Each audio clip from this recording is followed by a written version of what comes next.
God, it's going to be very hard to follow that talk. But here we go anyway. So report cards. This is a means of presenting complex, detailed fisheries data in a simple format that's easily digestible. And the VFA is using these sorts of report cards to give an assessment of some of our important fisheries. So an examples here, we've been doing them for trout. If you've been to the trout conference, you would have seen these presented there.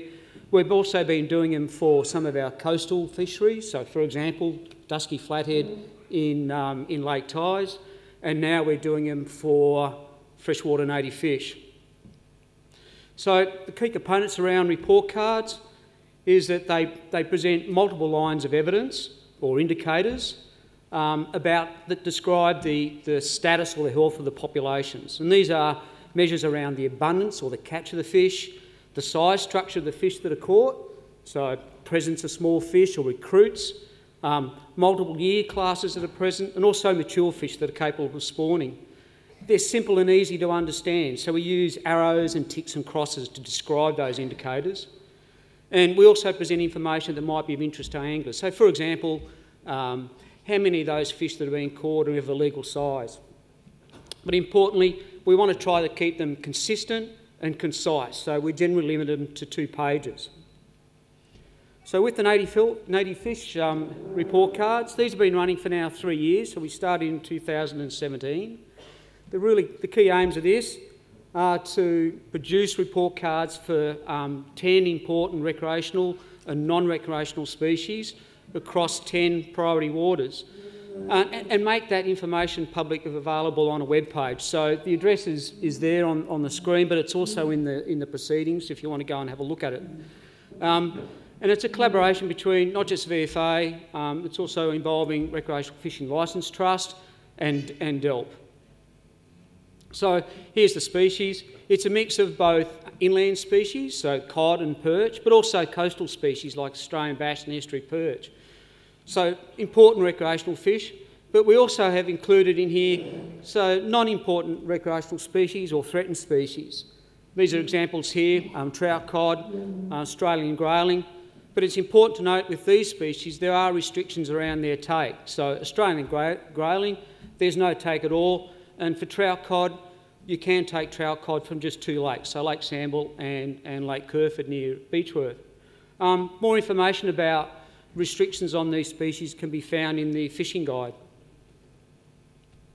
So to get the information, we use our electro-fishing crews from ARI to survey these rivers annually, usually in the first quarter of every year, and they survey mainly by electro-fishing but also by some netting methods, and they survey about 8 to 14 sites in each of those rivers.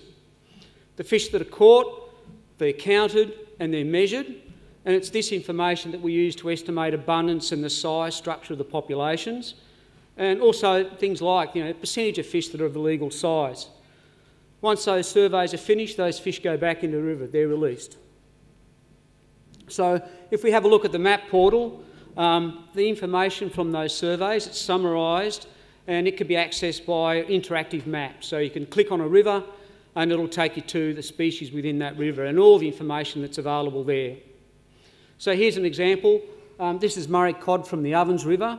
So there's already 3 years of data there that you can go and have a look at, not just numbers, but the size range of those fish as well.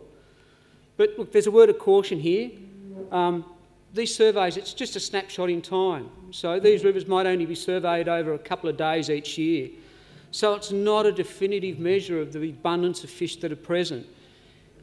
It's an indication, so we need to think that the method is not perfect, it doesn't catch all the fish that are present, and these fish, they're able to move around. So we're seeing just a short period of time where these fish might be present. So I'll digress now. We've presented some report cards in the proceedings, which you have, and we've only done 8 species, and these are the ones that we've done.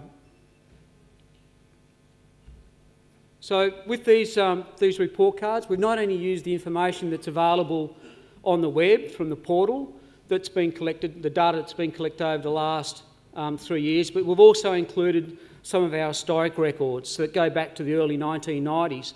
So this gives us information about the long-term trends in abundance of these species. And just to make it a little bit different, we've also included some information from our Angler Diary program for estuary perch in the Glenelg River. So, as I said, we try to digest it down to 2 pages, and unlike the web portal, which gives information for a single species for each water, what we've done with these report cards is actually presented it for a single species for multiple waters.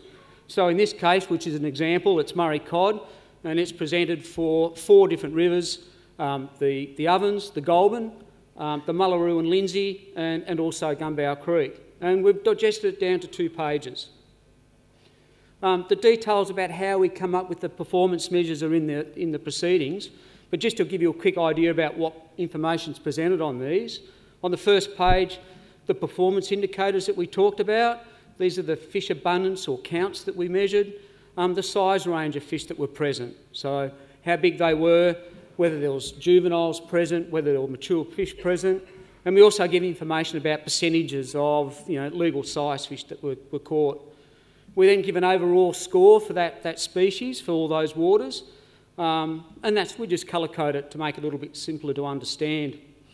The front page also has a statement that just summarises our findings, and also a map on where those surveys occur across those rivers. On the second page, we've got a summary of the results from the surveys. We also present information about other species that were caught there. So what's the mix of fish that were caught in those rivers? I suppose that the more complex stuff is in the top right-hand corner, and this is a graph showing the abundances of those fish in those rivers. So this is the average number of fish caught per 100 metres each year. We also include a long-term trend line. So this is the average abundance over the whole data set that we've got. And if there's a stocking occurred, we've presented there the years where stocking has occurred in those rivers. And on the bottom, this is where all the measurements are around the lengths of fish.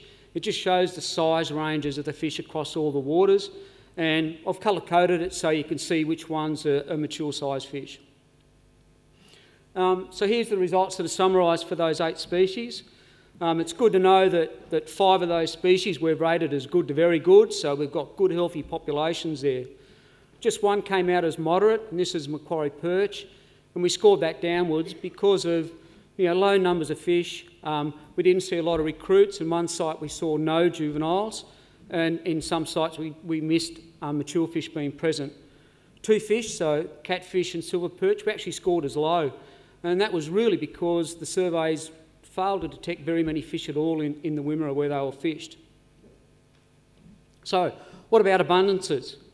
Our most abundant fish that we saw was Australian bass in the Mitchell River, so that was just over 7 fish per 100 metres, and that was followed up by Murray cod in the Ovens River, just over 5 fish per 100 metres.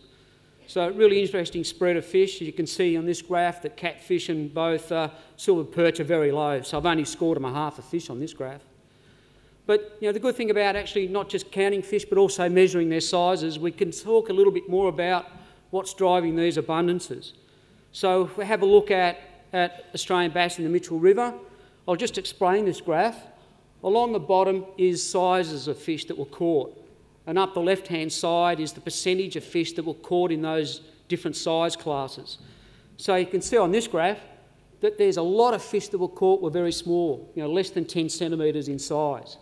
So we think this high abundance that we recorded in the Mitchell River was due to stocking.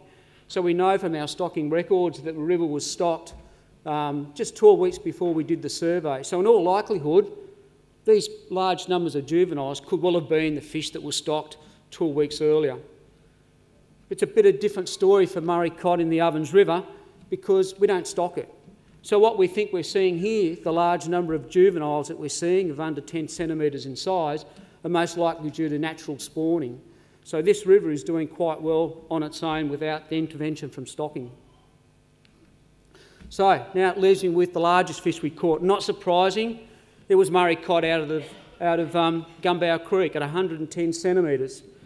You can have a look at some of the other larger fish that we caught for all the species, but if I come back to Murray cod, Of all the Murray cod that were caught over the surveys, it was something like in excess of 800 fish were measured. 6 were over 100 centimetres, and these were from not just the Gunbow, but also the Lindsay Mullaroo and also Goulburn River. Actually, we didn't get any cod over 100 centimetres out of the ovens, but we know they're there. So, you know, where we're going from with report cards, we think that this is an evolving process.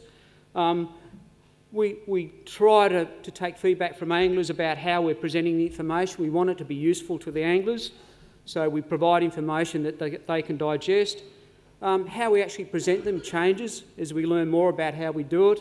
So, for example, having more objective measures around how we score the performance measures, standardising the catches, but also we really want to bring in more information from the anglers. You know, getting information from, for example, out of the Vic Fish app when it's up and running. That helps us inform what these fisheries are doing. And it doesn't stop here, so the next round of surveys for the report cards will happen next year in the first half of the year. And I'll finish there. Thank you.